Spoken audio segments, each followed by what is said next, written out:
নবীজি সাল্লাল্লাহু আলাইহি ওয়াসাল্লাম বলেন, আনা ওয়া কাফিলুল ইয়াতীম কাহাতাইনি ফিল জান্নাহ। নবীজি বলেন, আমি আর ইয়াতীমের অভিভাবক জান্নাতের মধ্যে পাশাপাশি অবস্থান করব।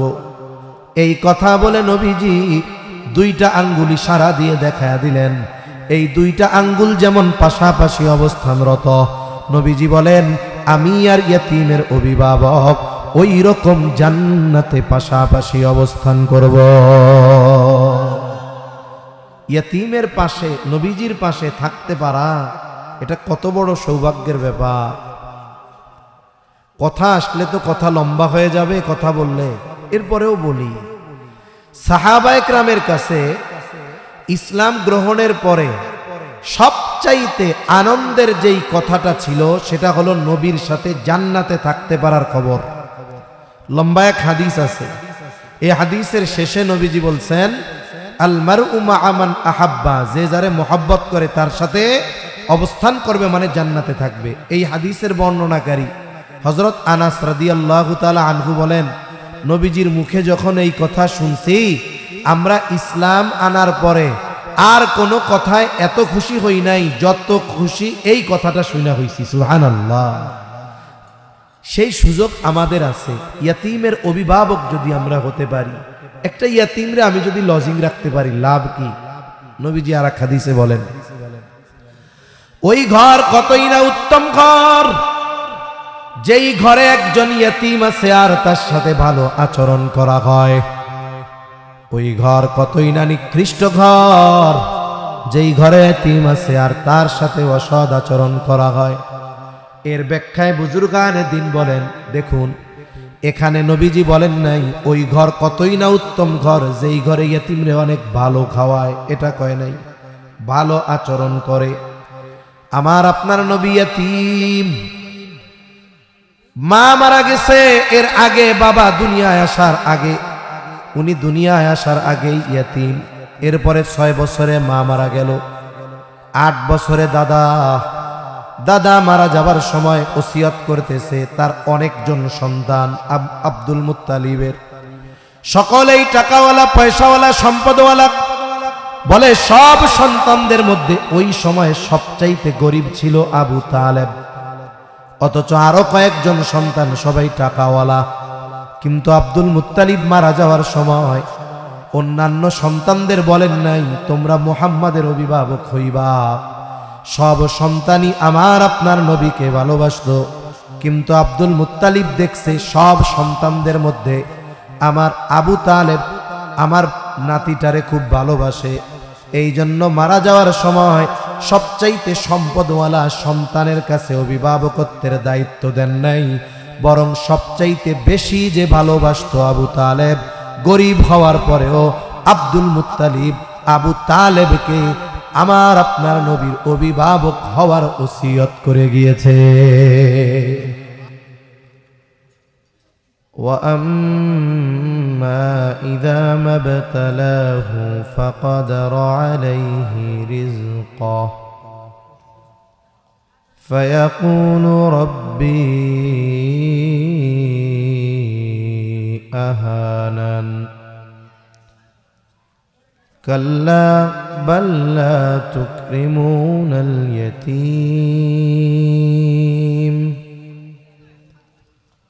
وَلَا تَحَاضُّونَ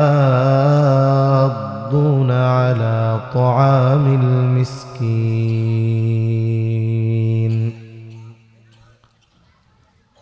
وَتَأْكُلُونَ التُّرَاثَ أَكْلًا لَّمًّا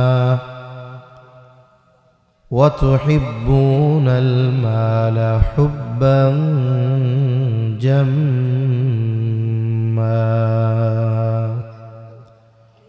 صدق الله العلي العظيم اللهم صل على محمد وعلى آل محمد كما صليت على إبراهيم وعلى آل إبراهيم إنك حميد مجيد اللهم بارك على محمد وعلى آل محمد كما باركت على إبراهيم وعلى آل إبراهيم إنك حميد مجيد الحمد لله ঐতিহ্যবাহী মানিকগঞ্জ জেলার অন্তর্গত সিংগাইর থানাধীন কাংসা মাদ্রাসাতুল কোরআনিয়া আল আরাবিয়া ও ইয়াতিমখানার উদ্যোগে 19তম বার্ষিক ওয়াজ মাহফিল। আজকের এই ওয়াজ মাহফিলের সম্মানিত শ্রদ্ধেয় সভাপতি, প্রধান অতিথি, প্রধান মেহমান,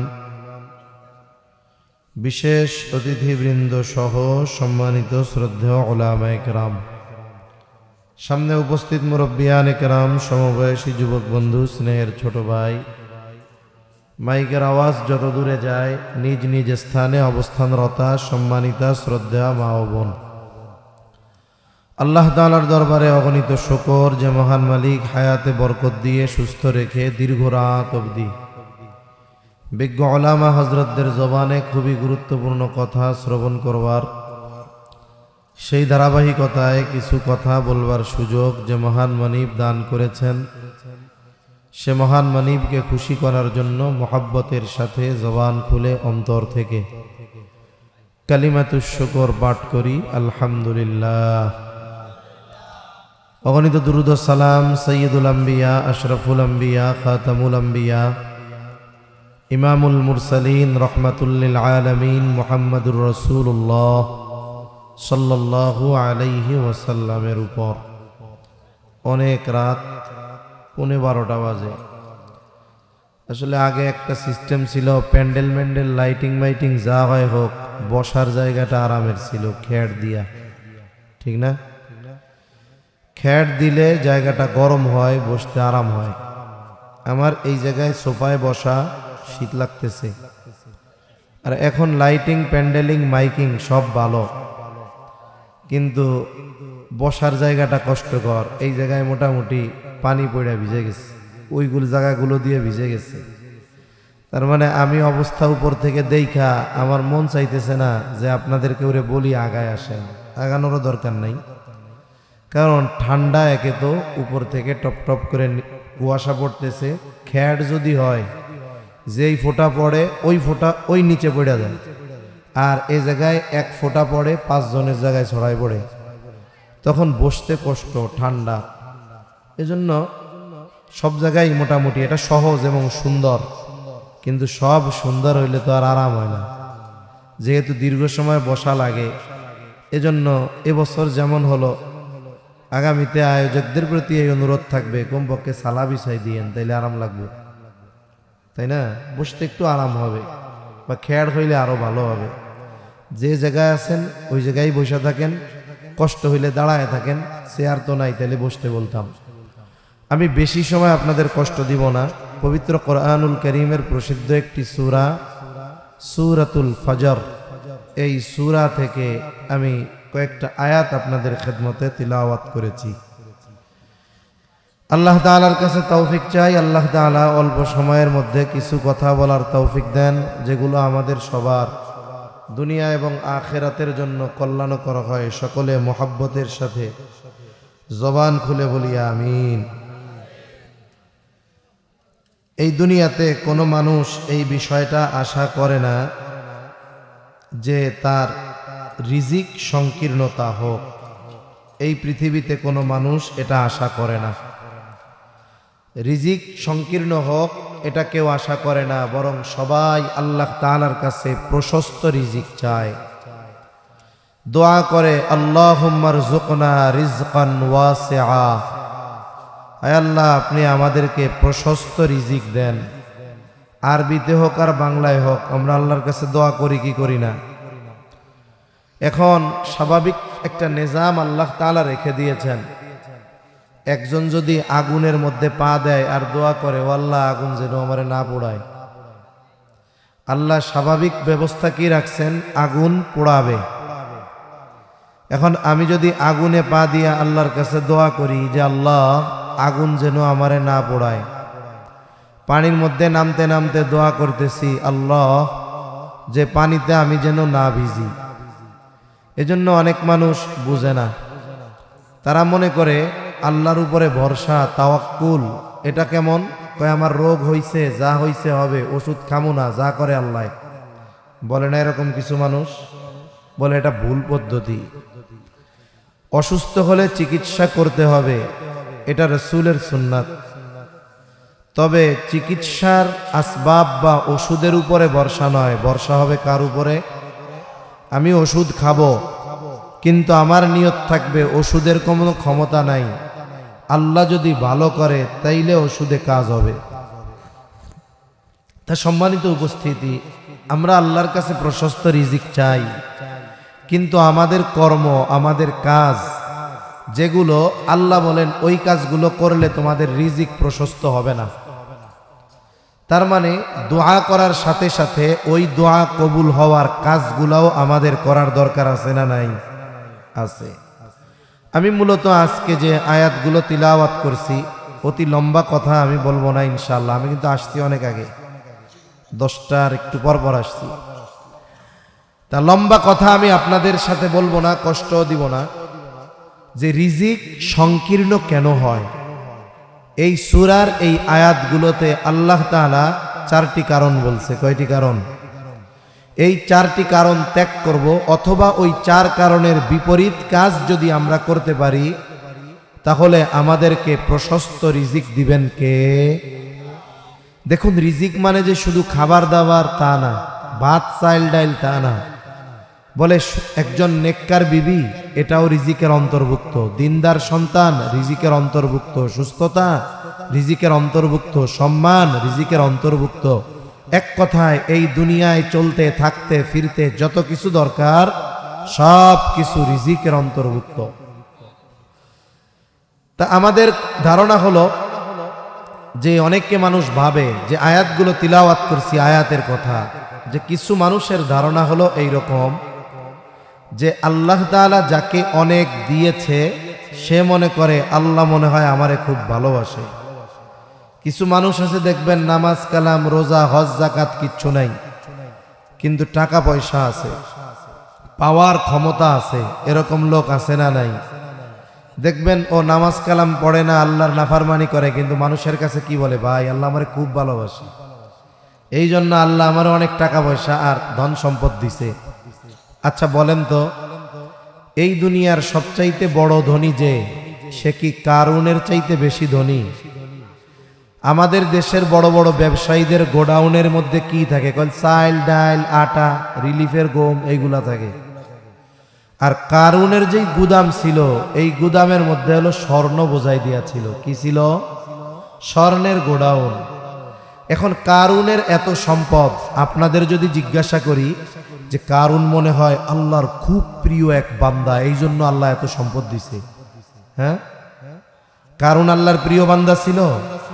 বরং এই সম্পদ সহ সে জমিনের নিচে ডাবতেছে, কিয়ামত পর্যন্ত ডাবতে থাকবে। এই দুনিয়াতে যত পাওয়ারফুল নেতা হোক, নমরুদ ফেরাউনের মতো পাওয়ারফুল ক্ষমতাধর কেউ আছে? তাইলে ক্ষমতা তো আল্লাহ নমরুদরেও দিছে, ফেরাউনরেও দিছে, তাইলে আল্লাহ খুব ভালোবাসতো এদের দুইজনকে।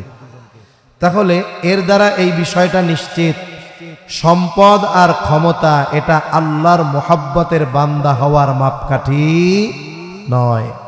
কিন্তু এই মানুষগুলো বোঝে না। ওরা কি বলে? ফাআম্মাল ইনসানু ইযা মাবতালাহু রাব্বুহু ফাআকরামাহু ওয়া না'আমাহু ফায়াকুলু রাব্বি আকরামান। কিছু মানুষের ধারণা হলো এইরকম, আল্লাহ তাআলা যখন ওই মানুষগুলোর পরীক্ষা নেওয়ার জন্য তাকে সম্পদ দেয়, সম্মান দেয়, ওই মানুষগুলো সম্পদ আর সম্মান পেয়ে সে বলতে থাকে আল্লাহ তাআলা আমাকে সম্মানিত করেছেন।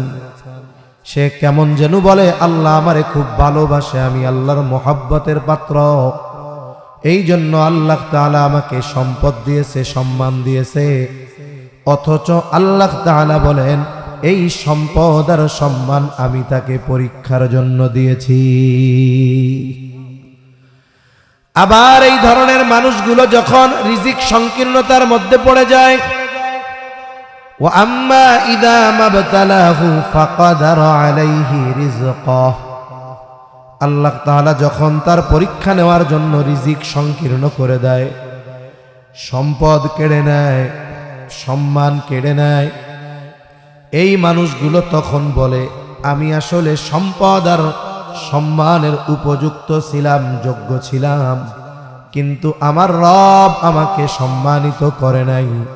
ওয়া আম্মা ইযা মাবতালাহু ফাকাদারা আলাইহি রিজকাহ ফায়াকুলু রাব্বি আহানান, তারা বলে আমার রব আমাকে অসম্মানিত করেছে। মুফাসসিরিনে কেরাম বলতে চায় যে তারা বলে আমি সম্পদ আর সম্মানের উপযুক্ত ছিলাম, কিন্তু আল্লাহ তাআলা আমাকে এগুলো থেকে বঞ্চিত করেছে। নাউযুবিল্লাহ। অথচ আল্লাহ বলেন এগুলো কেড়ে নিছি কেন? ওর পরীক্ষা করার জন্য।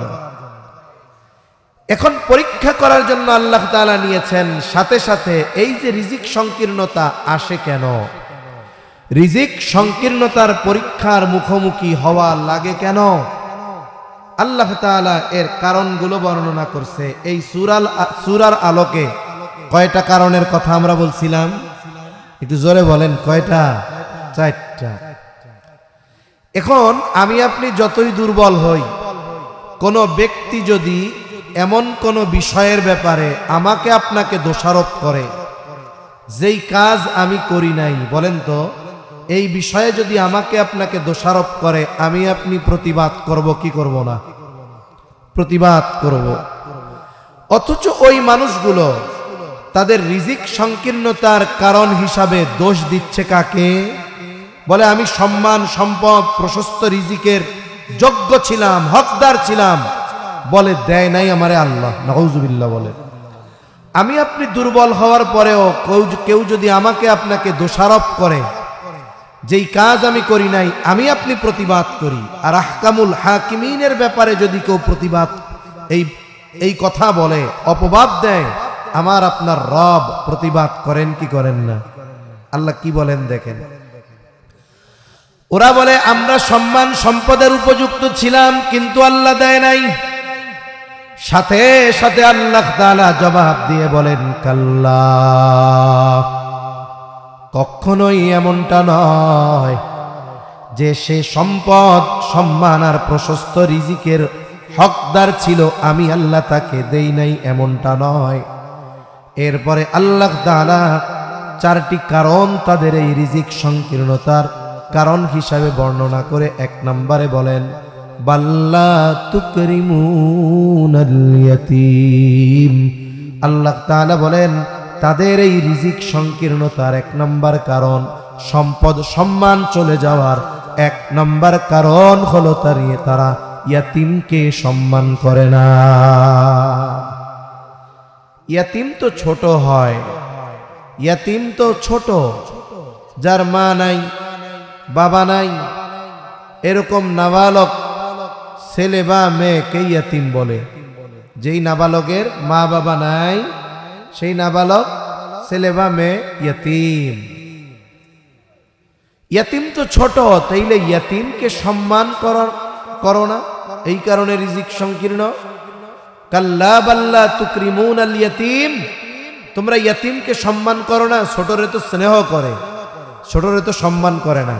তবে এখানে উদ্দেশ্য মুফাসসিরিনে কেরাম বলেন যে তোমরা মূলত ইয়াতীমের হক আদায় করো না। ইয়াতীম প্রথমত 2 ধরনের হয়। কয় ধরনের? কষ্ট হইতেছে আমি বুঝতেছি, তাকবীর দেন, নারায়ে তাকবীর। ইয়াতীম প্রথমত 2 ধরনের। কয় ধরনের? একজন ইয়াতীম, তার বাপ মারা গেছে, অনেক টাকা পয়সা রেখে গেছে তার জন্য, সে হলো ধনী ইয়াতীম। আর একজন ইয়াতীম বলে তার বাপ মারা গেছে, কোনো সম্পদ রেখে যায় নাই, এ হলো গরিব ইয়াতীম। যে ধনী ইয়াতীম সেও কিছু হক পায়, যে গরিব ইয়াতীম সে আরো বেশি পায়। উভয় শ্রেণীর এতিমের প্রথম হক হলো সদাচরণ, ভালো ব্যবহার। ইয়াতীমের বাবার সম্পদ থাক আর না থাক, ইয়তীমের বাবা সম্পদ রেখে যাক আর না যাক, বলে সকলেই ভালো ব্যবহার আমার আপনার কাছে পাও না। মনে করেন একজন ইয়তীম, তার বাবা অঢেল সম্পদের মালিক, সম্পদ রেখে গেছে, মাদ্রাসায় পড়ে। এখন যদি এই ধনী ইয়তীমের সাথে কেউ খারাপ ব্যবহার করে, ওর মনের মধ্যে কষ্ট আসে, আহারে আমার বাবা যদি বেঁচে থাকতো তাইলে এরা আমার সাথে খারাপ আচরণ করতো না। আর যে গরিব, তার দুইটা চিন্তা আসে যে আমার বাপ যদি বেঁচে থাকতো অথবা আমার বাবা যদি কোনো সম্পদ রেখে যাইতো তাহলে এই মানুষগুলো আমার সাথে খারাপ আচরণ করতো না। তাহলে প্রথমত ইয়তীম ধনী হোক আর গরিব হোক, উভয় ইয়তীমের সাথে আমরা ভালো আচরণ করব। কি আচরণ? জোরে বলেন। রাসূল আকরাম সাল্লাল্লাহু আলাইহি ওয়াসাল্লামের কাছে একজন সাহাবী আসছে, এসে বলে, ইয়া রাসূলুল্লাহ সাল্লাল্লাহু আলাইহি ওয়াসাল্লাম, আমার অন্তরটা শক্ত হয়ে গেছে, আমার দিলটা কঠিন হয়ে গেছে, আপনি আমার একটা আমল শিখায় দেন, যেই আমল করলে আমার দিলটা নরম হয়ে যাবে, মনটা নরম হবে। কে বলতেছে? বলেন নবীর জামানার একজন লোক। নবীজি সাল্লাল্লাহু আলাইহি ওয়াসাল্লাম আমল শিখায়া দিলেন। লোকটাকে বললেন, শোনো, তুমি ইয়তীমের মাথায় হাত বুলায়া দিবা আর মিসকিনকে খানা খাওয়াইবা, তাহলে আল্লাহ তাআলা তোমার কঠিন দিলটাকে নরম বানায়া দিবে। কারণ মানুষের দিল যদি নরম হয়, ওই মানুষরে মানুষ মহব্বত করে। মনে করেন কথার কথা, চেহারা সুন্দর, শিক্ষাগত যোগ্যতা অনেক, কিন্তু দিল কঠোর, মানুষের সাথে কঠোর ভাষায় কথা বলে, খুব কর্কশ ভাষী, সে হৃদয়ের মধ্যে কোনো মোহাব্বত ভালোবাসা নাই। বলে এই লোক দেখতে যত সুন্দর হোক, ওরে মানুষ ভালোবাসে না। কয় চেহারা তো সেই রকম নায়কের মতো, কিন্তু আচার আচরণ পশুর চাইতেও খারাপ। কয় কি কয় না? আর যদি দিল নরম হয়, মিষ্টি ভাষী হয়, তাইলে বলে লোকটা কালো হোক কিন্তু আচরণ খুব ভালো, দিলটা বড় নরম রে ভাই। ঠিক কিনা বলেন? এজন্য যার দিল নরম তারে সবাই ভালোবাসে। আমরাও যদি দিল নরম বানাইতে চাই, কি করবো? আইসা এতিমের মাথায় হাত বুলাইয়া দিব। এতিম আছে না মাদ্রাসায়, হাত বুলাইয়া দিব। ওর দুঃখের দুই একটা কথা শুনবো, যে তোমার আব্বা নাই, কেমন লাগে কও তো।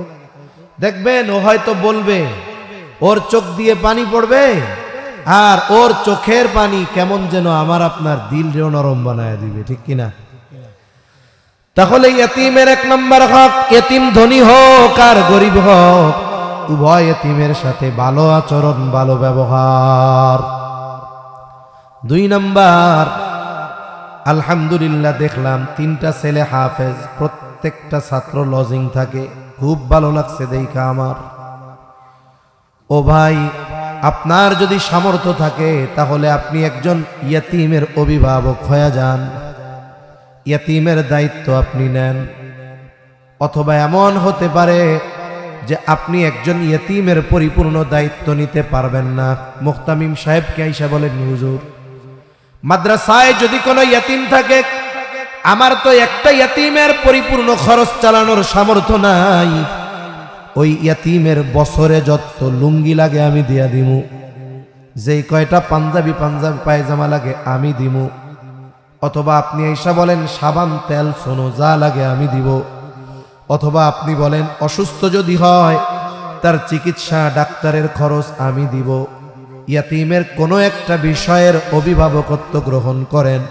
যেমন দেখেন হাদিসের মধ্যে আসছে, নবীজি বলেন, মান বানা লিল্লাহি মসজিদান বানাল্লাহু লাহু বাইতান ফিল জান্নাহ।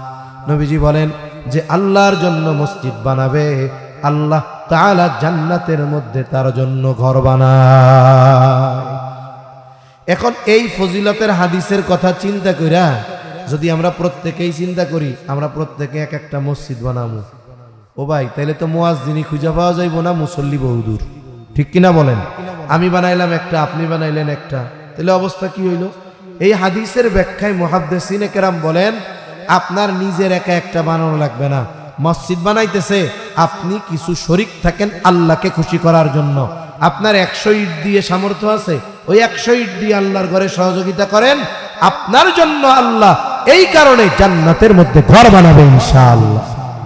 কারণ আপনার একজনের খরচ চালানোর সামর্থ্য নাই, আপনি এতিমের একটা খরচ বহন করেন, আশা করা যায় আল্লাহ তাআলা এর বিনিময়ে পূর্ণ প্রতিদান দিতে পারেন কি পারেন না। সেজন্য ইয়তীমের অভিভাবক হওয়া এটা বড় সৌভাগ্যের ব্যাপার। নবীজি সাল্লাল্লাহু আলাইহি ওয়াসাল্লাম বলেন, আনা ওয়া কাফিলুল ইয়তীম কাহাতাইনি ফিল জান্নাহ। নবীজি বলেন, আমি আর ইয়তীমের অভিভাবক জান্নাতের মধ্যে পাশাপাশি অবস্থান করব। এই কথা বলে নবীজি 2টা আঙ্গুল ইশারা দিয়ে দেখায়া দিলেন, এই 2টা আঙ্গুল যেমন পাশাপাশি অবস্থানরত, নবীজি বলেন আমি আর ইয়তীমের অভিভাবক ওই রকম জান্নাতে পাশাপাশি অবস্থান করব। ইয়তীমের পাশে, নবীজির পাশে থাকতে পারা এটা কত বড় সৌভাগ্যের ব্যাপার। কথা আসলে তো কথা লম্বা হয়ে যাবে কথা বললে, এরপরেও বলি, সাহাবায়ে কেরামের কাছে ইসলাম গ্রহণের পরে সবচাইতে আনন্দের যেই কথাটা ছিল সেটা হলো নবীর সাথে জান্নাতে থাকতে পারার খবর। লম্বা এক হাদিস আছে, এই হাদিসের শেষে নবীজি বলছেন, আল মারউ মা'a মান আহাব্বা, যে যারে মোহাব্বত করে তার সাথে অবস্থান করবে মানে জান্নাতে থাকবে। এই হাদিসের বর্ণনাকারী হযরত আনাস রাদিয়াল্লাহু তাআলা আনহু বলেন, নবীজির মুখে যখন এই কথা শুনছি, আমরা ইসলাম আনার পরে আর কোনো কথায় এত খুশি হই নাই যত খুশি এই কথাটা শুনে হইছি। সুবহানাল্লাহ। সেই সুযোগ আমাদের আছে। ইয়তীমের অভিভাবক যদি আমরা হতে পারি, একটা ইয়তীমরে আমি যদি লজিং রাখতে পারি, লাভ কি? নবীজি আর এক হাদিসে বলেন, ওই ঘর কতই না উত্তম ঘর, যেই ঘরে একজন ইয়তীম আছে আর তার সাথে ভালো আচরণ করা হয়। ওই ঘর কতই না নিকৃষ্ট ঘর, যেই ঘরে ইয়তীম আছে আর তার সাথে অসৎ আচরণ করা হয়। এর ব্যাখ্যায় বুজুর্গানে দিন বলেন, দেখুন এখানে নবীজি বলেন নাই ওই ঘর কতই না উত্তম ঘর যেই ঘরে ইয়তীমরে অনেক ভালো খাওয়ায়, এটা কয় নাই, ভালো আচরণ করে। আমার আপনার নবী ইয়তীম, মা মারা গেছে, এর আগে বাবা দুনিয়ায় আসার আগে, উনি দুনিয়ায় আসার আগেই ইয়তীম। এরপরে 6 বছরে মা মারা গেল, 8 বছরে দাদা মারা যাবার সময় ওসিয়ত করতেছে তার অনেকজন সন্তান আব্দুল মুত্তালিবের, সকলেই টাকাওয়ালা পয়সাওয়ালা সম্পদওয়ালা, বলে সব সন্তানদের মধ্যে ওই সময় সবচাইতে গরিব ছিল আবু তালেব। অথচ আরো কয়েকজন সন্তান সবাই টাকাওয়ালা। কিন্তু আব্দুল মুত্তালিব মারা যাওয়ার সময় অন্যান্য সন্তানদের বলেন নাই তোমরা মুহাম্মাদের অভিভাবক হইবা। সব সন্তানই আমার আপনার নবীকে ভালোবাসতো, কিন্তু আব্দুল মুত্তালিব দেখছে সব সন্তানদের মধ্যে আমার আবু তালেব আমার নাতিটারে খুব ভালোবাসে। এই জন্য মারা যাওয়ার সময় সবচাইতে সম্পদওয়ালা সন্তানের কাছে অভিভাবকত্বের দায়িত্ব দেন নাই, বরং সবচাইতে বেশি যে ভালোবাসতো আবু তালেব, গরিব হওয়ার পরেও আব্দুল মুত্তালিব আবু তালেবকে আমার আপনার নবীর অভিভাবক হওয়ার ওসিয়ত করে গিয়েছে। বলেন সম্পদ রে প্রাধান্য দিছে না আচরণ রে? এজন্য নবী বলতেছে ওই ঘর কতই না উত্তম ঘর যে ঘরে একজন ইয়তীম আর তার সাথে ভালো আচরণ করা হয়। বাবারা, ইয়তীম আছে ঘরে, আপনিও মনে করেন গরিব মানুষ, আপনি ডেলি 1 বেলা গরম খান, 2 বেলা পান্তা। ইয়তীম ছাত্র আপনার বাসায় লজিং, আপনি ওরে ওই পান্তাই খাওয়ান, কিন্তু মাথায় হাত দিয়া আদর কইরা নিজের সাথে পাশে বসায়া খাওয়ান। আপনি যা খান তাই ওরে খাওয়ান, কিন্তু আদর করেন নিজের ছেলের মতো, তার চাইতে বেশি মোহাব্বত দেখান।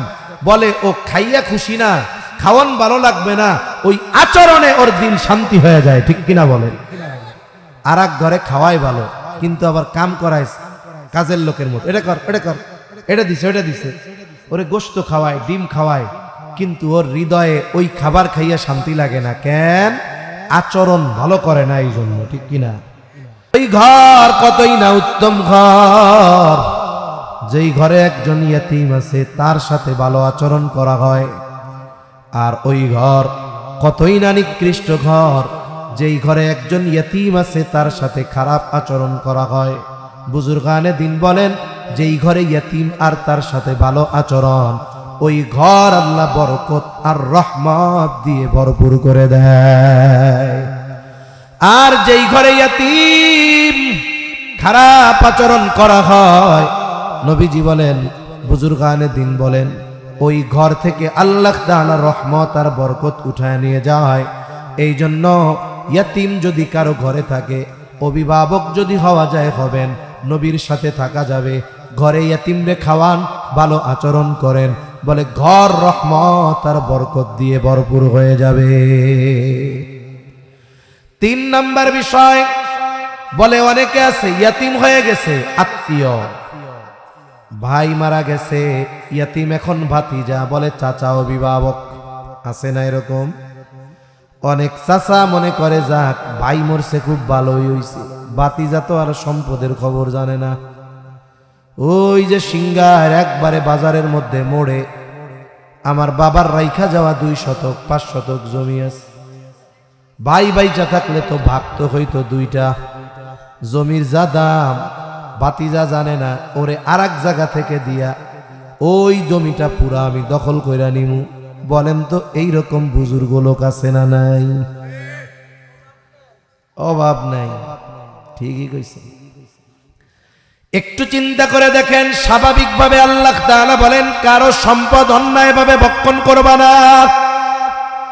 ওয়ালা তাকুলু আমওয়ালাকুম বাইনাকুম বিল বাতিল, অন্যায়ভাবে তোমরা কারো সম্পদ ভক্ষণ করবা না। এটা বান্দার হক নষ্ট করা হয়, বড় এক গুনাহ। কিন্তু ইয়তীমের সম্পদের ব্যাপারে শুধু অন্যায়ভাবে আল্লাহ বলেন নাই, বরং ইয়তীমের সম্পদের ব্যাপারে আল্লাহ তাআলা বলেন, ইন্নাল্লাযীনা ইয়াকুলুনা আমওয়ালাল ইয়াতামা যুলমান ইন্নামা ইয়াকুলুনা ফী বুতুনিহিম নারা। আল্লাহ তাআলা বলেন, নিশ্চয়ই যারা অন্যায়ভাবে ইয়তীমের সম্পদ ভক্ষণ করে, ইন্নামা ইয়াকুলুনা ফী বুতুনিহিম নারা, তারা কেমন যেন আগুন দিয়ে তাদের পেট ভরপুর করে। একটু কষ্ট করে জবান খুলে কইয়েন, আগুনের অবস্থান জান্নাত নাকি জাহান্নাম? এজন্য আল্লাহ বলেন, ইয়তীমের সম্পদ যারা অন্যায়ভাবে খাইছো, শুনে নাও, ওয়াসায়াসলাউনা সাঈরা, অচিরেই তাদের অবস্থান স্থল হবে জাহান্নাম। এজন্য কেউ যদি ইয়তীমের ওই রকম অভিভাবক থাকেন, সাবধান, ইয়তীমের সম্পদ ভক্ষণ করা যাবে না, তাহলে জাহান্নামে যাওয়া ছাড়া কোনো পথ নেই। এই 3টা বিষয়ে সামনে রাখেন। আল্লাহ বলেন, তোমরা ইয়তীমকে সম্মান করো না, মানে ইয়তীমের হক আদায় করো না। তাহলে আমরা ইয়তীমের সাথে আচরণগত হক, ইয়তীম যে হয় হোক, ভালো আচরণ। 2 নাম্বার, যদি অ্যাবিলিটি থাকে তাহলে ইয়তীমের অভিভাবকত্ব গ্রহণ। 3 নাম্বার, যদি আমি ইয়তীমের অভিভাবক হই, খবরদার খবরদার, ইয়তীমের কোনো সম্পদ আমি অন্যায়ভাবে ভক্ষণ করব না। ইয়তীমের সম্পদ অন্যায়ভাবে ভক্ষণ করা, এটা হলো আবু জেহেলের আমল। কার আমল? জোরে কোন। আবু জেহেল কি করতো জানেন? আবু জেহেলের এই ঘটনা আরো কয়েকটা বিষয়কে কেন্দ্র করে সূরা মাউন নাজিল করছে আল্লাহ তাআলা। আবু জেহেলের এক বদ অভ্যাস ছিল, যখন কোনো অভিভাবক সম্পদওয়ালা মারা যাওয়ার সময় হইতো, তার যদি নাবালক বাচ্চা থাকতো, ওই রকম লোকের কাছে গিয়ে আবু জেহেল কইতে, যে তুমি তো মনে হয় বাঁচবা না, তুমি মরার পরে তোমার সম্পদ আর তোমার সন্তান 2টাই কিন্তু শেষ। তুমি মারা যাওয়ার পরে তোমার সন্তান তো ছোট, সম্পদের দায়িত্ব নিব কে? পাবলিকে খাইব। তা এক কাম করো, মরার আগে ওসিয়ত করো যে আমি মারা যাওয়ার পর আমার সম্পদ আর সন্তানের সব জিম্মাদারি আবু জেহেলের। এইবার ওই লোক চিন্তা করত যে আবু জেহেল গোত্রপতি সর্দার, আমার সন্তানের অভিভাবক যদি ও হয়ে যায় তাইলে কেউ চোখ রাঙানোর সাহস পাবে না, খারাপ আচরণ করবে না, সম্পদ হেফাজতে থাকবে, মানুষে হাত দিতে পারবে না। এখন ওই লোক এই চিন্তা করে ওসিয়ত করত। মারা যাওয়ার পর কি হইতো? আবু জেহেল ওই সম্পদ নিজে দখল দিত, ইয়াতিমকে হক বঞ্চিত করত। তাহলে ইয়াতিমের সম্পদ যদি কেউ দখল দেয় অন্যায়ভাবে, ভুলভাল বুঝায়া, যেভাবেই হোক, বলেন তো ওর চরিত্র আর আবু জেহেলের চরিত্রের মধ্যে তফাৎ আছে? ও হয়তো জাহান্নামে মিস্টার আবু জেহেলের সাথে সাক্ষাৎ হয়ে যাবে, অসুবিধা নেই। তাহলে রিজিক সংকীর্ণতার এক নাম্বার কারণ কি? আমরা ইয়াতিমদের হক আদায় করি না। বলেন আজকে থেকে আমরা ইয়াতিমদের হক আদায় করব কোন ইনশাআল্লাহ। মাদ্রাসায় আসব, ইয়াতিম ওই যে ডাক দিয়া মাথায় হাত বুলায়া দিব, হ্যাঁ, একটু ওর মনের দুঃখের কথাটা শুনবো, আমি ওরে চা খাওয়ার জন্য 20টা টাকা দিয়া যাব, দেখবেন ওর দিলটা বড় হয়ে যাবে, ওর হৃদয়টা হালকা হয়ে যাবে। আপনি এই যে এতিমের মাথায় হাত বুলায়া দিলেন, আল্লাহ আমার আপনার দিলটারেও নরম বানায়া দিবে। সাথে সাথে দুনিয়ার লাভ কি? বলে রিজিককে আল্লাহ প্রশস্ত করে দিবে। 2 নাম্বার আল্লাহ তাআলা বলেন, 1 নম্বরে ইয়তিমের হক আদায় করো না, ইয়তিমের সাথে সদাচরণ করো না। 2 নম্বর ওয়ালা তাহাদ্দুনা আলা তুআমিল মিসকিন। আল্লাহ তাআলা এই জায়গায় প্রথম বিষয় নয়, দ্বিতীয় বিষয়টা উল্লেখ করেছেন। আল্লাহ তাআলা বলেন, তোমরা অপরকে মিসকিনদের খানা খাওয়ানোর ব্যাপারে উৎসাহ দাও না। এ কথা আল্লাহ বলেন নাই যে তোমরা মিসকিনদের খানা খাওয়াও না, বরং কি কইছে? তোমরা অপরকে মিসকিনদের খানা খাওয়াতে উৎসাহ দাও না। তার মানে প্রথম কথা এর মধ্যে আছে, নিজেরাও খাওয়াও না, আর একজনকেও মিসকিনদের খানা খাওয়াতে উৎসাহ দাও না, বরং নিরুৎসাহিত করো। অথচ খানা খাওয়ানো ফজিলতের কাজ। খানা খাওয়ানো কিসের কাজ? ফজিলতের কাজ। নবীজির কাছে এক ব্যক্তি আসছে, এসে জিজ্ঞাসা করে, আইয়ুল ইসলামি খাইর, ইসলামের মধ্যে উত্তম আমল কোনটা? নবীজি উম্মতের রূহানি ডাক্তার। একই প্রশ্নের জবাব নবীজি ব্যক্তির ভিন্নতায় ভিন্ন ভিন্ন জবাব দিতেন। এই ব্যক্তির এই প্রশ্নের পর নবীজি বললেন, তুতঈমুত তাআম ওয়া তাকরাউস সালাম আলা মান আরাফতা ওয়া মান লাম তারিফ। নবীজি ওই ব্যক্তিকে বললেন, তুমি মানুষকে খানা খাওয়াও, আর পরিচিত অপরিচিত সবাইকে বেশি বেশি সালাম দাও। নবীজি যখন খানা খাওয়ানোর কথা বলছে, কোনো স্তর বিন্যাস করে নাই। মিসকিন রে খাওয়াবা, ইয়তিম রে খাওয়াবা, অসহায় রে খাওয়াবা, এরকম কিছু বলে নাই। তুমি মানুষরে খানা খাওয়াও। তার মানে একজন কোটিপতি, তাকেও যদি একজন গরিব খানা খাওয়ায়, দুনিয়ার স্বার্থে না, আল্লাহর সন্তুষ্টির জন্য, বলেন তো সওয়াব আছে না নাই? তাহলে একজন গরিব যদি ধনীরে খাওয়ায়, আল্লাহর জন্য সওয়াব আছে। এখন আমি আপনি যদি একজন মিসকিনরে খানা খাওয়াই, বলে সওয়াব হবে দ্বিগুণ যদি আল্লাহর জন্য হয়। ধনী ব্যক্তির খাবারের প্রয়োজন নাই, তারেও যদি আল্লাহর জন্য খানা খাওয়ানো হয়, সওয়াব। আর মিসকিন যে, নিঃস্ব যে, অভুক্ত যে, বলেন তো তার খানার প্রয়োজন আছে না নাই? তাহলে আমি যদি এই রকম একজন অভুক্তকে খানা খাওয়াই, কমপক্ষে দ্বিগুণ সওয়াব। 1 নাম্বার আল্লাহর জন্য একজনকে খাওয়াইলাম। 2 নাম্বার মিসকিনের খাবার প্রয়োজন, খাবারের মাধ্যমে তার প্রয়োজন মিটাইলাম।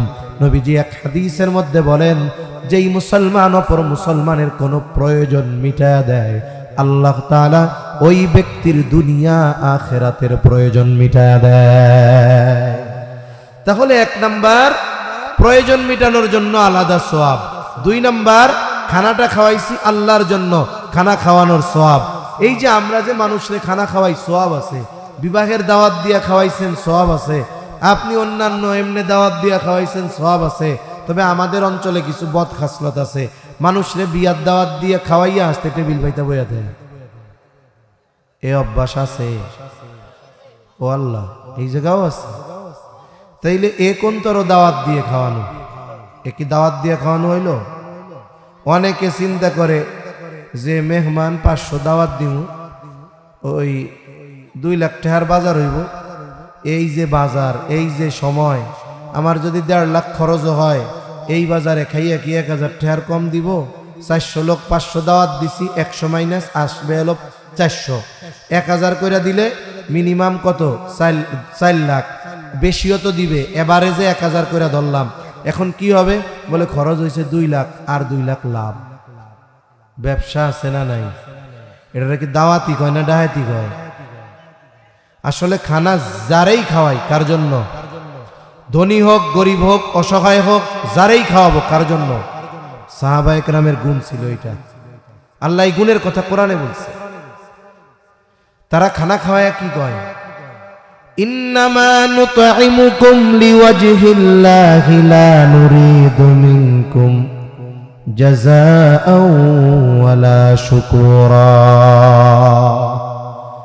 তারা বলে ইন্নামা নুতঈমুকুম লিওয়াজহিল্লাহ, আমি তোমাদেরকে খানা খাওয়াইছি আল্লাহ তাআলার সন্তুষ্টির জন্য। যেহেতু আল্লাহর জন্য খানা খাওয়াইছি, লা নুরিদু মিনকুম জাযাআ, এই খানা খাওয়ানোর বিপরীতে তোমাদের কাছে আমরা কোনো প্রতিদান চাই না। আরে ভাই, প্রতিদান তো বহুদূর। ওয়ালা শুকুরা, খানা খাওয়াইছি আমাকে এই কারণে ধন্যবাদও দেওয়ার দরকার নাই, আমার কৃতজ্ঞতা প্রকাশেরও দরকার নাই। খানা খাওয়াইছি আল্লাহর জন্য, আর এই ভালো কাজের প্রতিদান যিনি দিবেন তিনি কে? তাহলে ধনীরে যদি আল্লাহর জন্য খাওয়ানো হয় সওয়াব, মিসকিন যার খাবার নাই তারে খাওয়াইলে কয় গুণ সওয়াব? জোরে কন।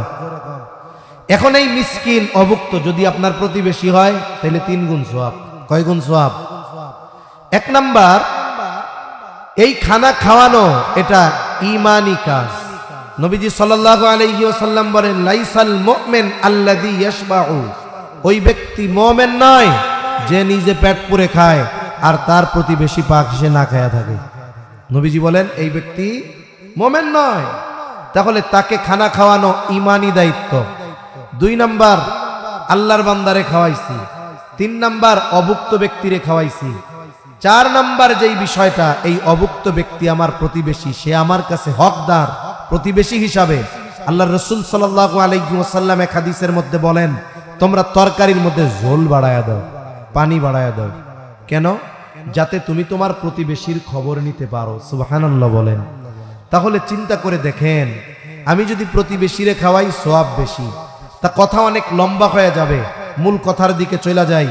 রিজিক সংকীর্ণতার দ্বিতীয় কারণ যে মিসকিনদের খানাও খাওয়ায় না, অপরকেও খানা খাওয়াইতে উৎসাহ দেয় না।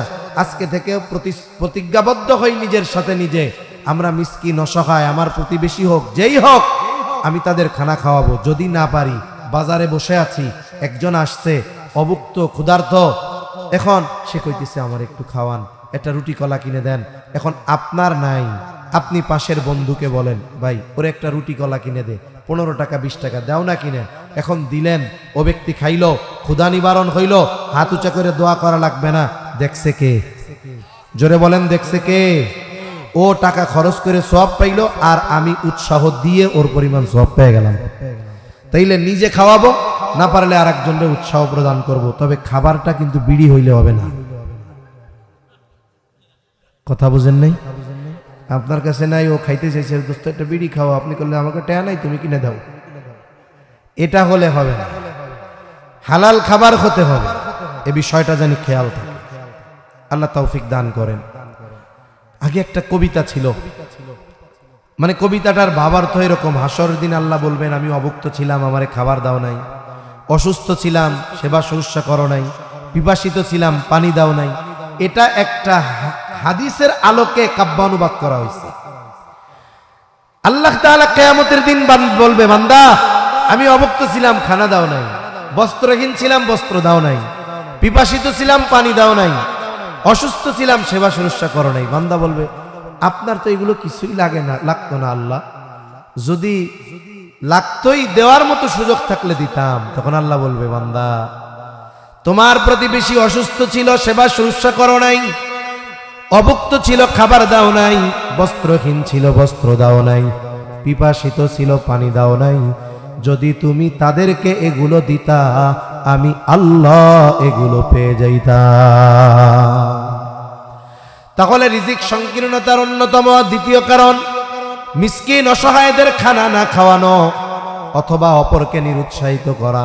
আজকে থেকে আমরা প্রতিজ্ঞাবদ্ধ হব, আমরা মিসকিন অসহায়দের খানা খাওয়াবো। 3 নম্বর, আল্লাহ তাআলা বলেন, তোমরা মিসকিন অসহায়দের খানা দাও না। কাল্লা বাল্লা তুকরিমুনাল ইয়াতীম ওয়ালা তাহাদ্দুনা আলা তুআমিল মিসকিন ওয়া তাকুলুনাত তুরাসা আকলাল লাম্মা। তোমরা ওয়ারিসি সম্পদ পরিপূর্ণ ভক্ষণ করে ফেলো। ওয়ারিসি সম্পদ 10-15 মিনিট কষ্ট করা যাবে না একটু ইনশাআল্লাহ। আমি যদি 1 ঘন্টাও কথা না বলি কমপক্ষে হুজুর বলবে কি যে দেখছো দাওয়াত দিয়ে নিয়ে আইছি, এই 1 ঘন্টাও কথা বললো না, চলে যাইতেছে, এজন্য 1টা ঘন্টা তো আবার দেন নাকি ভাই? আচ্ছা, ওয়ারিস সম্পদ এটা তো মাল আল্লাহর হক না, এটা বান্দার হক। কার হক? বান্দার হক। অনেক সময় দেখা যায় অনেক হাজি গাজী ভাই আছে, বন্ধের সম্পদ খেয়ে বের হইছে, আছে না নাই কন্ত? অনেক আছে এরকম। কি হয়, বাপ মারা গেছে, বাবা মারা যাওয়ার পরে সন্তান কি করবে? বলে সন্তানের কাজ হইল বাবার দাফন কাফন করা, এরপরে বাবা যদি ঋণ থাকে পরিশোধ করা, যদি কোনো ওসিয়ত থাকে, আর এই ওসিয়তটা যদি তার সমুদয় সম্পদের সর্বোচ্চ 3 ভাগের 1 ভাগ হয়, ওসিয়ত আদায় করা। এগুলোর পর যেই দায়িত্ব সেটা হলো যে বাবার যেই সম্পদ, যে হকদারেরা আছে তাদেরকে তাদের হক বুঝাইয়া দেওয়া। এটা হিসাবে এরপরে যিনি বড় ভাই থাকবেন এই দায়িত্বটা তার উপরে বর্তায়, ঠিক কিনা বলেন? মনে রাখবেন, মনে করেন বাবার ফ্যামিলিতে আমরা আছি একসাথে, বাবার টাকায় কেনা লবণ, বাবা মারা যাওয়ার সাথে সাথে ওই লবণের কৌটার মধ্যে যদি 100 গ্রাম লবণ থাকে, ওই 100 গ্রাম লবণের উপরেও এক একজনের হক হয়ে গেছে, ঠিক কিনা বলেন? অথচ এই বিষয়গুলো আমরা খুব গুরুত্ব কম দেই। আর কিয়ামতের দিন এই ধরনের বিষয়ের কারণে মানুষ আল্লাহর কাছে ঠেকা যাবে বেশি। এই জন্য এক হাদিসে আসছে, নবীজি বলেন সাহাবায়ে কেরামকে, তোমরা কি জানো কিয়ামতের দিন মুফলিস কে হবে, সবচাইতে নিঃস্ব কে হবে? সাহাবায়ে কেরাম বলে আল্লাহ এবং তার রাসূল ভালো জানে। নবীজি বললেন ওই ব্যক্তি হবে মুফলিস যার আমলের অভাব নাই, তিলাওয়াতের অভাব নাই, সাদকার অভাব নাই, কিন্তু সমস্যা একটা, বান্দার হক দুনিয়ায় নষ্ট করছে। এই ব্যক্তি হবে মুফলিস, কারণ দুনিয়ার এই নষ্ট করা হক কিয়ামতের দিন ওই হকদারদেরকে সওয়াব দিয়ে অথবা হকদারদের গুনাহ নিয়ে আদায় করা লাগবে। সে ভাই হোক আর বোন হোক, কিয়ামতের দিন ছাড়বে না। এজন্য অনেক ভাই তার দায়িত্ব কি, এবার বাবার যে সম্পদ এগুলো সুন্দরভাবে ওয়ারিস কে কতটুকু হকদার তাদের মধ্যে বন্টন করে দেওয়া দরকার। কিন্তু অনেক ফ্যামিলিতে আছে ভাই মরে গেছে এখনো বাপের সম্পদ বন্টন হয় নাই, আছে না নাই? আছে।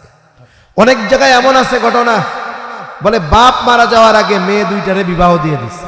মেয়েরা আছে তার বাবার শ্বশুর বাড়িতে ভালো, বাপ মারা গেছে 15 বছর হয়ে গেছে, বাবা মারা যাওয়ার পরে বোনেরা আসে প্রতি বছরে 1-2 বার, ভাইও খুব খুশি মতে আপ্যায়ন কইরা যাওয়ার সময় ব্যাগ ট্যাগ বইরা দিয়া দেয়, আবার বলে আগামীবার আইসা কিন্তু 2-4 দিন বেশি থাকবা। কত আদর সমাদর, কত সুন্দর। কিন্তু বোনরা এবার চিন্তা করছে যে ভাই তো 15 বছর ধইরা জমির ফসল, দোকানের ভাড়া, গাছের আম, গাছের কাঁঠাল সব খাইছে, পুকুরের মাছ, আমাকে যা দিছে হিসাব করি নাই, এখন তো আমাদের একটু ঠেকা হয়ে গেছে, সন্তানদের জন্য খরচ লাগবে। 2 বোন পরামর্শ করছে চলো এবার ভাইয়ের থেকে আমাদের হকটা বুঝা নেই। এইবার 2 বোন হক চাওয়ার জন্য গেছে।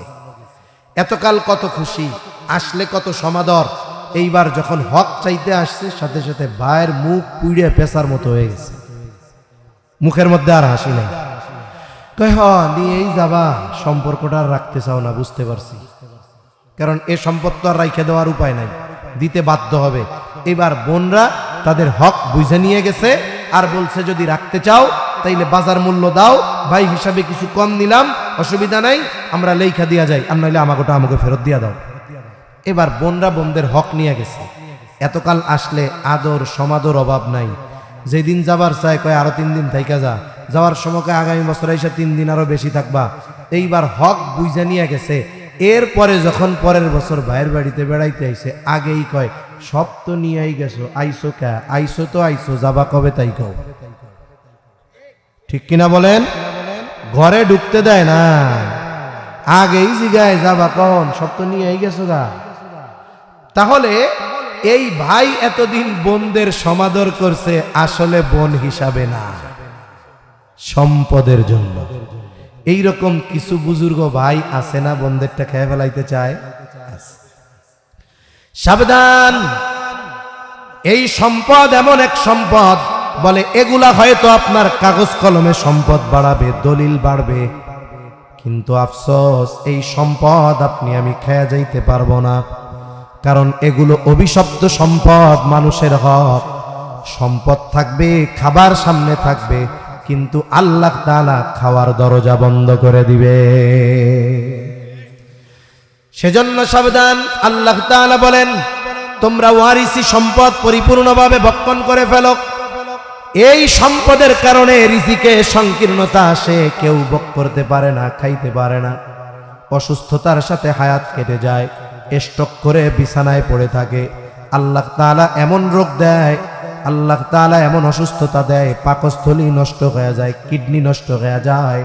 তার মানে মনে রাখতে হবে, অন্যের সম্পদ যদি কেউ অন্যায়ভাবে দখল দেয়, ভক্ষণ করে, হয়তো সম্পদ বাড়বে, কিন্তু আল্লাহ তাআলা এই দুনিয়ায় ওরে শান্তি দিবে না, আরাম করে খেয়ে যাইতে পারবে না, আর আখিরাতে যাওয়াবাদ তো হবেই।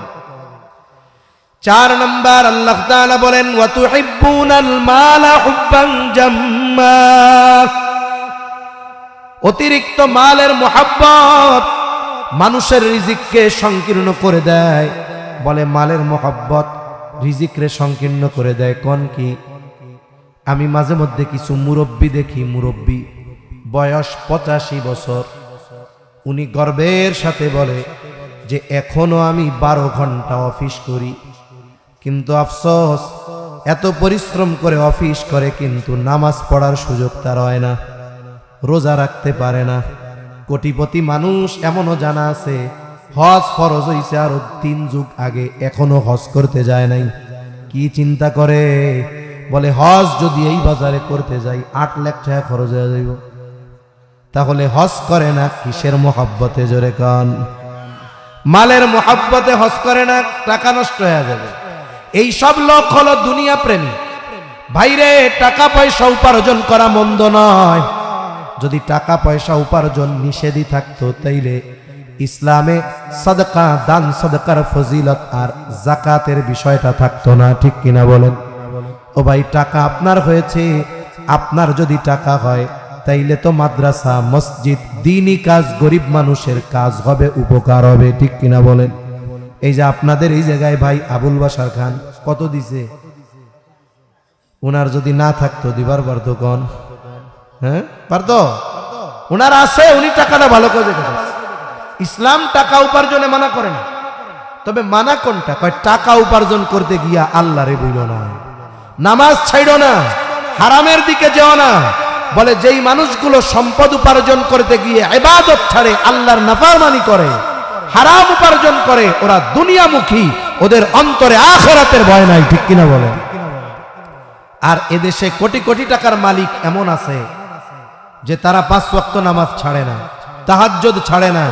তার কোম্পানির লোকগুলো যারা বছরে বছরে সিরিয়ালে সিরিয়ালে আল্লাহর ঘর জিয়ারত করতে নেওয়ায়, সাথে সাথে শর্ত দেয় যে আমার ফ্যাক্টরিতে চাকরি করতে হইলে নামাজ পড়তে হবে, সুন্নাতের উপরে চলতে হবে। বলে এই লোক মালদার, তবে দুনিয়াদার না, দিনদার। ঠিক কিনা বলেন? এজন্য মালদার 2 ধরনের হয়, একটা হলো দিনদার মালদার, আর একটা হলো দুনিয়াদার মালদার। বলে ওই দিনদার মালদার ও মালও উপার্জন করে, দিনের উপরেও থাকে। আর মালদার দুনিয়াদার ও দুনিয়ার জন্য মাল উপার্জন করতে গিয়ে দিন ছাইড়া দেয়, দুনিয়ামুখী হয়ে যায়। কয় এই ধরনের মালদারদের জন্য ধ্বংস আছে না নাই?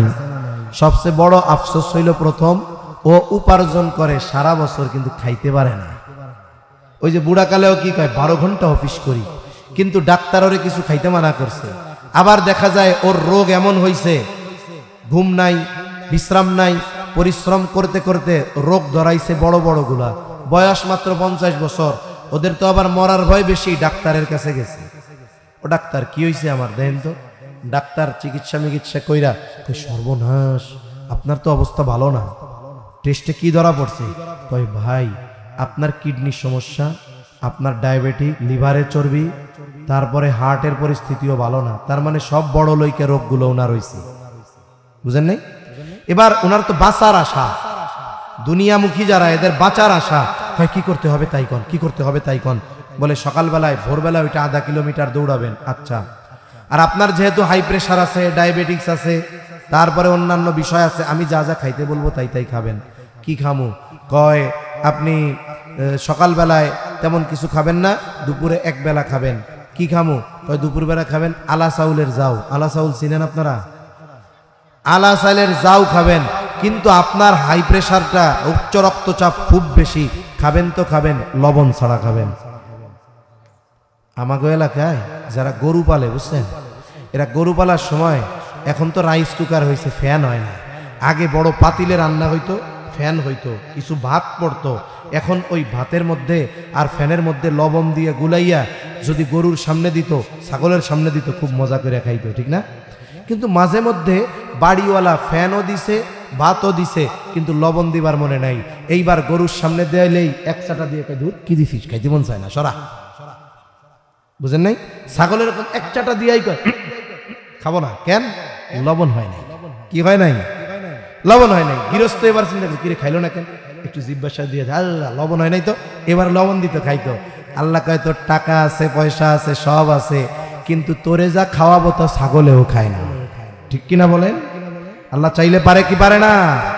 এজন্য দুনিয়ামুখী হইছ, মালের মোহাব্বত দিলে ঢুকছে, দিনের মোহাব্বত নাই, খালি মালই উপার্জন করতেছ, আল্লাহর দিন ছাড়ছ। বলে দুনিয়ায় বাইচা থাকতেই তোর খাবার দরজা আমি ক্লোজ করে দিয়ে দেব।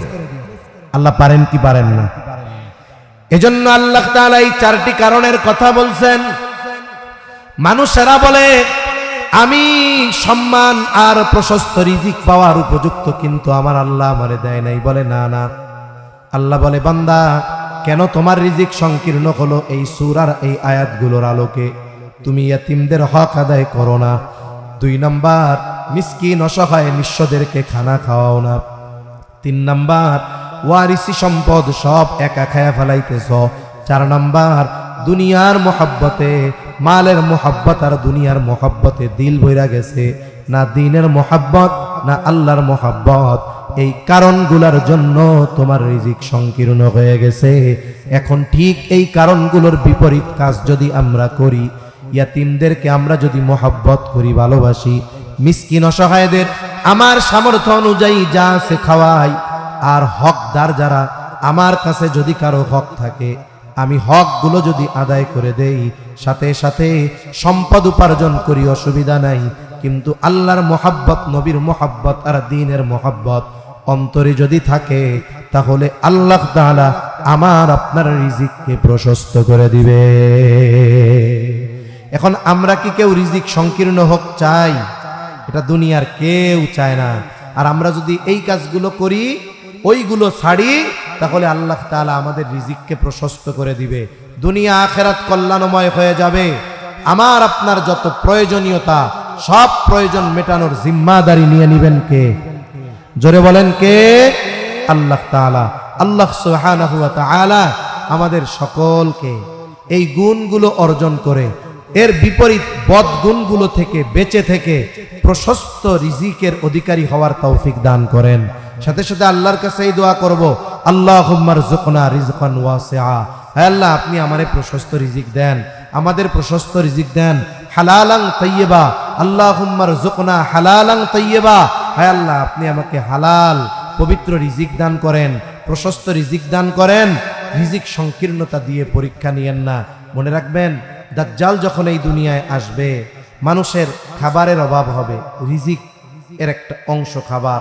আহা, এই কারণে বহুত মানুষ শুধুমাত্র সন্তান, স্ত্রী, পরিবার দিকে, চেহারার দিকে তাকায়া বেঈমান হয়ে যাবে। এজন্য আল্লাহর কাছে দোয়া করবো, আল্লাহ আপনি আমাদেরকে রিজিক সংকীর্ণতা দিয়ে পরীক্ষা নিয়েন না, প্রশস্ত রিজিক দেন, উত্তম হালাল রিজিক দেন। এই দোয়ার সাথে সাথে এই 4 কাজ ওর বিপরীত আমরা যদি করি, ইনশাআল্লাহ আমাদের প্রশস্ত রিজিক দিবেন কে? জোরে বলেন, কে দিবে? হয়তো ধনী হবো না, কোটিপতি হবো না, গাড়ি বাড়ি হবে না, কিন্তু আল্লাহ তাআলা অন্যের মুখাপেক্ষী বানাবে না ইনশাআল্লাহ। আল্লাহ সুবহানাহু ওয়া তাআলা আমাদের সবাইকে কথাগুলো বুঝবার তৌফিক দান করেন। সকলে জবান খুলে বলি আমিন। ওয়া আখিরু দাওয়ানা। দিয়ে দিবেন? আচ্ছা আচ্ছা, ঠিক আছে। আপনাদের জন্য মেহমানদারির ব্যবস্থা আছে। যদি বসা যায়, যারা পারেন একটু মেহরবানি করে বইসা পড়েন, যদি বসা যায়, কারণ বসতে কষ্ট হবে বোঝা যাইতেছে। হ্যাঁ, আপনারা তাইলে বসে পড়েন। তাহলে মূল কথা হলো কি, এই 4 বিষয়ের উপরে আমরা আমল করব। শোনেন, আর একটা বিষয়, শুরুর দিকের কথাটা একটু লম্বা করতে চাইছিলাম, কিন্তু মূল কথার জন্য করি নাই। অনেক সময় আমরা মনে করি আল্লাহ তাআলা মনে হয় শুধু না দিয়াই পরীক্ষা নেয়। কিছু মানুষের ধারণা, আমি গরিব আছি, আমার টাকা পয়সা নাই, অভাবে আছি, আল্লাহ মনে হয় আমারে পরীক্ষা করতেছে। বিষয়টা এমন নয়, বরং আল্লাহ তাআলা যেমন দিয়ে না দিয়ে পরীক্ষা নেয়, অনুরূপভাবে আল্লাহ তাআলা দিয়েও পরীক্ষা নেয়। দিয়ে কি পরীক্ষা নেয়? দেখি আমার বান্দা সম্পদ, সচ্ছলতা, সম্মান এগুলো পেয়ে আমি আল্লাহকে ভুলে গেল কিনা। ওইগুলো পাওয়ার পরে যদি কেউ আল্লাহকে না ভুলে, বরং আল্লাহ তাআলার ইবাদত আরো বাড়ায়া দেয়, কৃতজ্ঞতার মাত্রা যদি বাড়ায়া দেয়, তাহলে ওই বান্দার উপরে আল্লাহ তাআলা আরো বেশি খুশি হয়ে যায়। ঠিক কিনা বলেন? আর না দিয়ে কি পরীক্ষা নেয়? না দিয়ে পরীক্ষা নেয় হলো, দেখি বান্দারে তো আমি দেই না, দেখি এটা না পেয়ে বান্দা আমার উপরে নাখোশ হয় কিনা, বান্দা আমার উপরে নারাজ হয় কিনা, বান্দা আমাকে বাদ দিয়ে অন্য কোনো দিকে চলে যায় কিনা। এখন আল্লাহ দেয় নাই, বিপদে আছি, সাহায্যের দরকার, আল্লাহ তো সাহায্য চাওয়ার কথাও আমাদের জানায় দিচ্ছেন। ঠিক কিনা বলেন? আল্লাহ তাআলা বলেন, ইয়া আইয়ুহাল্লাযীনা আমানুস্তাঈনু বিস-সাবরি ওয়াস-সালাহ, হে ঈমানদারেরা তোমরা আমার কাছে ধৈর্য আর নামাজের মাধ্যমে সাহায্য চাও। এখন আমি মুসিবতে আছি, এটা আমার পরীক্ষা, আমি কষ্টে আছি, আমি অসুস্থ, আমার স্ত্রী অসুস্থ, আমার সন্তান অসুস্থ, আমার পরিবার অসুস্থ। এই টাইমে যেহেতু মুসিবত দিয়েছেন আল্লাহ, আবার মুসিবতে সাহায্য চাওয়ার জন্য আল্লাহর কাছেই যাইতে হবে, এ শিক্ষাও তো আল্লাহ দিছে। ঠিক কিনা বলেন? আল্লাহ কি দেখতে চায়? আল্লাহ তাআলা মূলত দেখতে চায় যে বান্দা মুসিবতে পড়ে আমার দিকেই আসে কিনা, কারণ মুসিবত তো আমি দিছি, এই মুসিবত থেকে উদ্ধার করার ক্ষমতাও আমার আছে। দেখি বান্দা সেই ক্ষমতার কথা চিন্তা করে আমার কাছে আসে কিনা। এজন্য দেখুন, মানুষের জাগতিক দৃষ্টিকোণ থেকে 2 ধরনের অবস্থা হয়। কয় ধরনের? 2 ধরনের। এক ধরনের মানুষ অনেক সম্পদ, টাকা পয়সা, ধন দৌলত, পদ পদবি সব তাদের থাকে। যাদের এগুলো আছে, মূলত ওই লোকগুলোর শাকের হওয়ার কথা ছিল যে এত সম্পদ, সম্মান, প্রভাব প্রতিপত্তি আল্লাহ দিছে, তাহলে শুকরিয়া আদায় করবে কার? তার হওয়ার দরকার ছিল শাকের, সে করবে শকর। কিন্তু অধিকাংশ মানুষ এগুলো পাওয়ার পরে ফখর করা শুরু করে, অহংকার করা শুরু করে। আবার যেই মানুষটা অভাবে আছে, কষ্টে আছে, মুসিবতে আছে, আরে আল্লাহ তারেও তো আল্লাহ পরীক্ষা নিচ্ছে, এই সময় তার কি দরকার ছিল? কয় সবর। সবরের সাথে সাথে কি দরকার ছিল? ওই যে আল্লাহর কাছে সাহায্য প্রার্থনা করা। কিন্তু সে কি করে? সে হয়ে যায় হতাশ। সে কয় যায়, রে আমি নামাজ কালাম পড়ি, দুনিয়ার সব বিপদ আমার, অন্য কারো আর বিপদ টিপদ হয় না। এই ধরনের কাজ করা যাবে না। এজন্য আমার রব, আমাদের রব, উনি দিয়েও পরীক্ষা নেন, না দিয়েও পরীক্ষা নেন। এই যে পাইলেই মনে করা যাবে না আল্লাহ আমারে খুব ভালোবাসে। আল্লাহ ফেরাউন রেও দিছে, আল্লাহ কারুন রেও দিছে, হামান রেও দিছে। ওইগুলার নেয়ামত বলার কোনো সুযোগ নাই। ওগুলো পাওয়ার মাধ্যমে ফেরাউন আল্লাহর প্রিয় বান্দা হয়ে যায় নাই, নমরুদ আল্লাহর প্রিয় বান্দা হয়ে যায় নাই, কারুন আল্লাহর প্রিয় বান্দা হয়ে যায় নাই। অথচ অধিকাংশ সাহাবায়ে কেরাম, নবী রাসূলগণ গরিবানা হালাতকে পছন্দ করেছেন। নবীজির ঘরে দিনের পর দিন চুলা জ্বলত না। নবীজি সাল্লাল্লাহু আলাইহি ওয়াসাল্লাম এই হালাতকে পছন্দ করেছেন। আচ্ছা, একটু বলে দেন কি হলে ভালো হয়। আপনারা একটু লাইন লাইনে বসেন, এদিকে যারা আমরা প্যান্ডেলের বাইরে আছি ভিতরে চলে আসে, যারা প্যান্ডেলের বাইরে আছে ভিতরে চলে আসে। এখনই তবারক দেওয়া হবে, প্যান্ডেলের বাইরে কাউকে তবারক দেওয়া হবে না।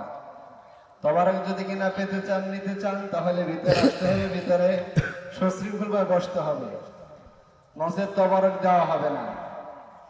এই জন্য যারা তবারক নিতে ইচ্ছুক তারা ভিতরে এসে সুন্দরভাবে বসে পড়ুন। তবারকের পর ইনশাল্লাহ দোয়া হয়ে যাবে, আখিরে মোনাজাত হয়ে যাবে। আমরা সকলে আখিরি মোনাজাত না করে কেউ যাব না ইনশাল্লাহ। এই জন্য আমরা সকলে বসে পড়ি, এখনই তবারক দেওয়া হবে। স্যার, তবারক দিয়ে দেন ইনশাল্লাহ।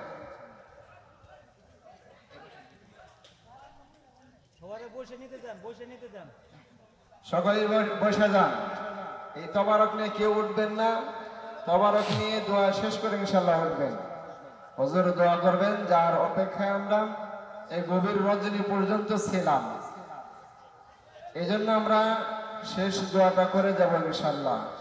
আমরা কেউ এখান থেকে উঠবো না, তবারক নিয়ে আমরা প্রত্যেকে আপন জায়গায় বসে থাকবো। যারা বাহিরে আছেন